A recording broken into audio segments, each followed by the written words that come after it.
Salomão constrói o templo. Salomão amava ao Senhor e realizava muitos sacrifícios a Deus, e foi responsável pela construção do templo do Senhor. As especificações do templo. Então Salomão iniciou a construção do templo do Senhor em Jerusalém, no alto do monte Moriá, onde o Senhor havia aparecido ao rei Davi, pai de Salomão, no antigo terreiro de cereais de Araúna, o Jebuseu, lugar que havia sido designado por Davi. A construção começou no segundo dia do segundo mês do quarto ano do reinado de Salomão. O alicerce que Salomão lançou para o templo do Senhor tinha 27 metros de comprimento e 9 de largura. Havia um alpendre na entrada do templo de 9 metros de largura, com as paredes internas e o teto forrados de ouro. O telhado ficava a 9 metros de altura. A parte central do templo era forrada com madeira de cipestre, coberta com placas de ouro, e nela havia desenhos de palmeiras e de correntes. Havia lindos ornamentos de pedras preciosas fixados na parede. O ouro da melhor qualidade era de Parvaim. Todas as paredes, as vigas de madeiras, as portas e os batentes que havia no templo foram revestidos de ouro, e havia figuras de querubins gravadas nas paredes. Dentro do templo, numa das extremidades, ficava o lugar mais sagrado de todos, o lugar santíssimo, com 9 metros de comprimento por 9 metros de largura, igual à largura do templo. Também esse lugar estava coberto com 21 toneladas de ouro da melhor qualidade. Os pregos de ouro usados pesavam 600 gramas. As salas de cima também eram revestidas de ouro. No lugar santíssimo, Salomão colocou 2 estátuas de querubins revestidas de ouro, com as asas estendidas. Para fechar a entrada dessa sala, ele colocou uma cortina de tecido azul, roxo e vermelho, de linho fino, enfeitada com figuras de querubins. Na frente do templo, havia 2 colunas que juntas tinham a altura de 16 metros. Deu o nome de Jaquim à coluna da direita, e o nome de Boaz a coluna da esquerda. Ele fez correntes entrelaçadas e as colocou no alto das colunas, com 100 romãs presas em cada corrente. A conclusão da obra do templo e o translado da arca. Finalmente, a obra do templo do Senhor foi terminada.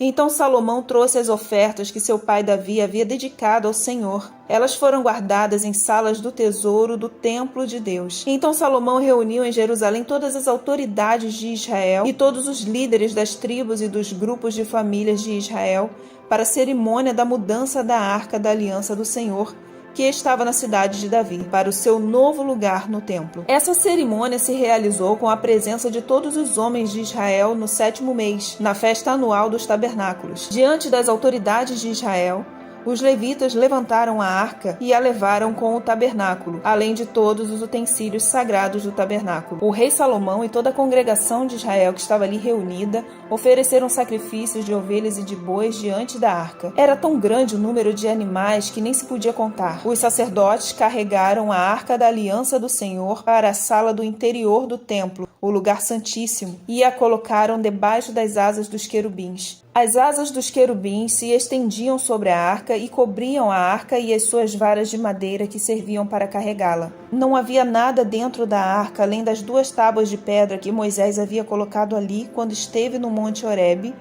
onde o Senhor havia feito uma aliança com o povo de Israel na ocasião em que o povo saiu do Egito. Havia 120 sacerdotes que tocavam trombetas, enquanto os outros tocavam símbolos, liras e harpas. Os que tocavam trombetas e os cantores se uniram como se fossem um só, para louvar e dar graças ao Senhor. A letra do hino era a seguinte: Ele é bom, e o seu amor dura para sempre.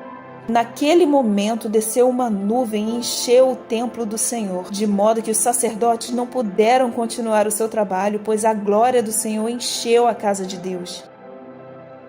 A oração de Salomão.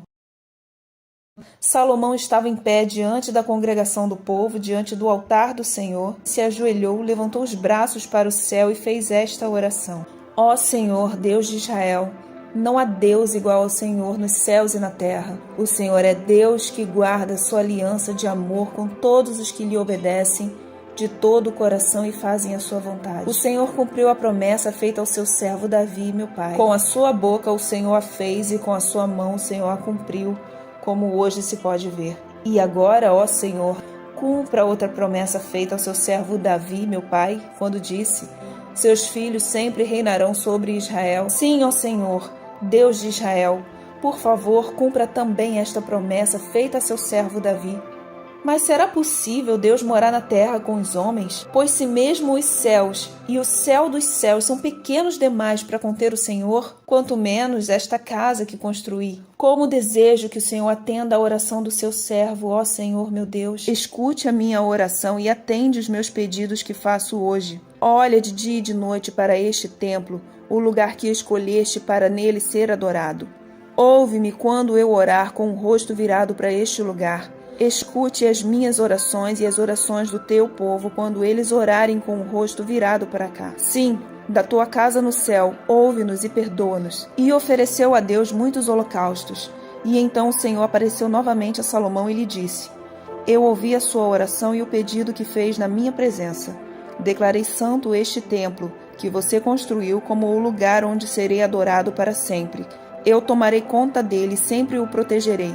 Se você me servir com um coração sincero e honesto como Davi, o seu pai, serviu, e se obedecer às minhas leis e ordens e fizer tudo o que eu mandar, então eu cumprirei a promessa que fiz a Davi, seu pai, quando lhe disse que Israel sempre seria governado pelos descendentes dele. Mas, se você ou seus descendentes deixarem de me seguir, desobedecerem às leis e mandamentos que eu lhes dei, e se adorarem e servirem a outros deuses, então eu arrancarei Israel, o meu povo, da terra que lhe dei. E também abandonarei este templo que separei para ser o lugar onde devo ser adorado. Aí todos os povos vão desprezar e zombar de Israel.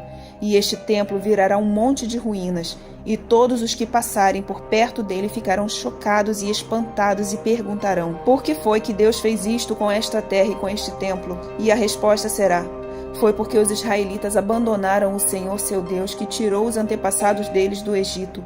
Eles seguiram outros deuses e os adoraram e os serviram. Foi por isso que o Senhor fez com que toda esta desgraça caísse sobre eles.